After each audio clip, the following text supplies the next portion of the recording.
Hello, this is Mr. Yokola. I will be introducing you to the Time supplemental learning that we'll be doing this year.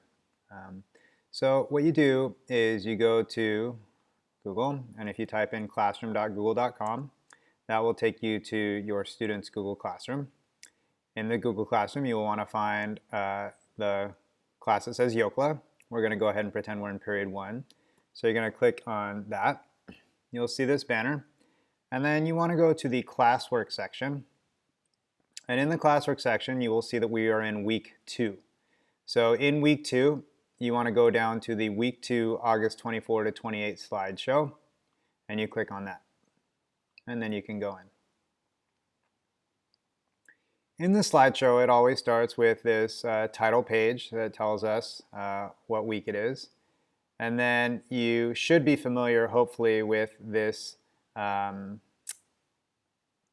calendar, this weekly calendar, where it can tell you what's going on. And then the next slide each week is going to be what's called Time. So you can see that it says August 24th to 28th, Time, Intrinsic Motivation. And what IM stands for in Time is intrinsic motivation. I stands for intrinsic and M stands for motivation. I will be talking to the students all year about what intrinsic motivation is and why intrinsic motivation is the most powerful form of motivation, especially when you're pursuing knowledge. In the Time slide, which again is going to be the third slide of every weekly slideshow, and again you can find that weekly slideshow here in whatever week it is, and you click on that. The third slide will be Time. In the top section it will say, we do these ones this week. So this is something that everybody in the class is doing. So these are the required assignments right here. Those are the required assignments. So when you look at those, you'll see that this week in class, we're going to do a friendly email to the teacher. And then you'll see that it's noted that we started that on Monday, and it is due at 8 p.m. on Wednesday. Then you will see that the journal entry is the next assignment that everybody is doing and turning in. And we started that on Tuesday, and that will be due on 8 p.m. at Wednesday. They can turn it in early, of course. And then our last required assignment for everybody, that everyone will do, is the one photo slide. And that will be started Thursday, and that's going to be due by 8 p.m. Friday. So this is always a good place to see what are the things that Mr. Yokola is going to grade. What is your student's grade based on? And that's going to be the things that everybody is doing. I recognize that many students are thirsting for knowledge, and they are intrinsically motivated. And so I've also designed a bunch of assignments throughout the course of the year where students can do these and learn more. I highly recommend them. I call them bonus excursions, aka activities for the week. I see this year as sort of like a tour of the world, a tour of knowledge. And when you go on a tour and you travel, oftentimes there are things that are included that everybody does. Everybody on the tour goes to this, this, and this. But then there are often options where there are other things that people can do if they want to take extra time to do it or put in extra effort. That's how I see Time. I see them as bonus excursions that students can do, and they will get to see more. They will learn more. They will get more knowledge, and they will tap into their intrinsic motivation. All of these things are optional. They can choose to do one of them. They can choose to do none of them. They can choose to do all of them. I have them loosely structured as, maybe you would do this first one on Monday, this second one on Tuesday, the third one on Wednesday, the fourth one on Thursday, and the fifth one on Friday. But, they could do all of them. If they have more time on certain days, they can go ahead and do them. Usually the last one will be a suggested weekend activity, and oftentimes the weekend activities are things that I recommend that they do with their family because I think that that's an awesome opportunity. So let's look at this week's Time, intrinsic motivation. Our first bonus excursion is to make a copy of this document as a Google Doc. So anything that's underlined is a Google Doc, and they can go into this, and it says that they should highlight everything in yellow that they have already read, okay? Highlight in blue things that you might like to read, all right? And then later on, as they continue to refer to this document, they should highlight in green the things that they have read. So for example, let's say this student has read Dreadnought, and they say, I want to read Out of My Mind, and then they're going through this and they mark the things that they've read, once they've read it, they would mark unbroken. So you could have that student, first of all, go through and highlight everything in yellow that they've already read. That way I know that they've read it. And then after that, they would go through and they would highlight everything in blue that they're interested in reading, so that they might want to read. And they can research those things online. And then they should share the document with me by email and make me an editor. By making me an editor, I can look at it, I can see what they've already read and get an idea for the things they like.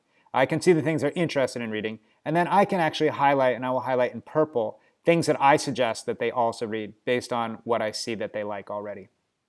This is a proxy for what we would do in the classroom when I would have lots of personal conversations about books with students. This is a way for me to have a digital conversation and have a record of it. All right, so let's say they did that on Monday. Then on Tuesday, they might say, oh, I'm going to watch these 2 videos, and then I'm going to give them an offer to write me a 100 to 200 word email with connections to their life. So they would click on this. If they click on that link, it'll take them to the YouTube link, and they can watch that, okay?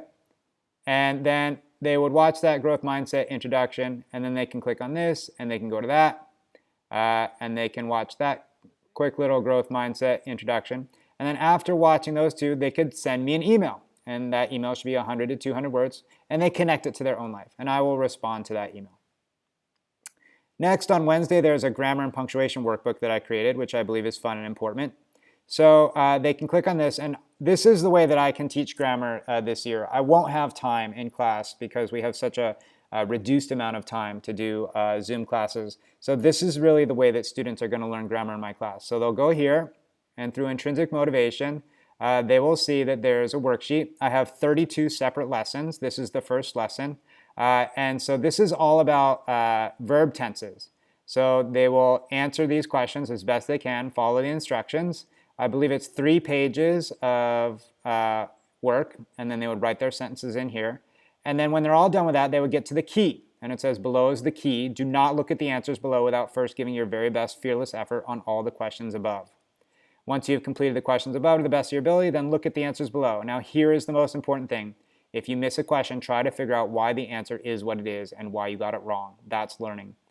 I probably will not have time to go through and grade all these things. I will look at them and tell students, great job. But I can't look at these things closely because I have so much grading with all the required work. But if a student has intrinsic motivation and perhaps even a parent or family member or guardian who goes over it with them, I believe they can learn a lot of grammar this year or review a lot of grammar that's very important. Next, I have Learn How to Draw the World with this tutorial I made. So you click on this and you go here.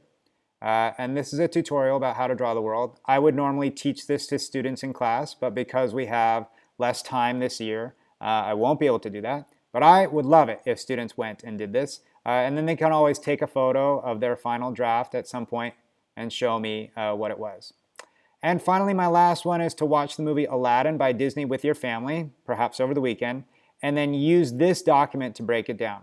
So they click on this, and then there's instructions here. It's important to be aware of how the media portrays culture. Find examples from the movie where Arabian society is made to seem one of the following categories. Are there times where Arabian society is portrayed positively? Are there times where there's things in the movie that are totally tangential? And in Aladdin, there's many jokes that are just from modern times that would not be in Arabian society at that time. That would fit in there. And then are there things about it that are presenting Arabian society perhaps in a way that Arabian society would not want to be presented? And that would be a negative. So those would be 1 through 5, 1 through 5, 1 through 5, and they would fill that in. And this might lead to a really important conversation between them and their family around how media shapes our images and shapes our views about different things. So that is how I'm Time works. I will try to put something up like this every week. It does require a lot of work, and I'm hoping that many students will do it. And what I tell the students over and over again is that it's what you give that matters the most. So if they give a lot to their education, then they will get a lot of learning and knowledge this year. And I invite you as well as a family to engage with the Yokola classroom as much as you want and as much as you possibly can. The more you engage, the more you give to this class, I'm absolutely certain the more memorable and wonderful it will be for your student. So I hope you will join me you will feel comfortable emailing me questions about these things. You'll feel free to go through and do these things. And one of the things that I love the most is when I get emails from parents or guardians or family members saying, Mr. Yokla, we did the How to Draw the World and it was so awesome. Thank you so much. Or Mr. Yokla, we watched that movie and we talked about it and it was such a great experience. So those types of things are what keep me going as a teacher and as a human being. And I appreciate all of you who send me messages in that way. If you have questions or also things that are confusing, if I make a mistake, please definitely email me and let me know as well. Okay, thank you so much for watching, and I will now invite you to email me any questions if you have them, or hopefully we'll be able to take care of any questions even over this meeting. Thank you so much.